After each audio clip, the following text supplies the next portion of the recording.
As you can see, it's raining here today. Kind of dirty.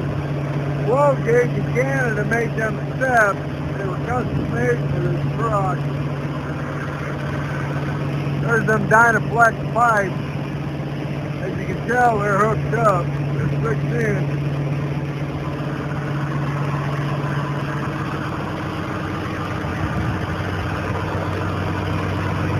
Got Michelin tires all the way around.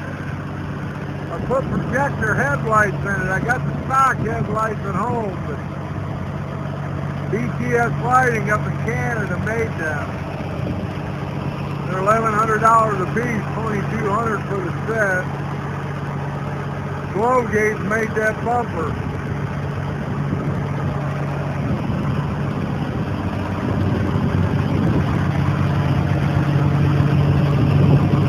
That box right there's got storage in it. That's an old school Kenworth box. Raises up and there's storage in there.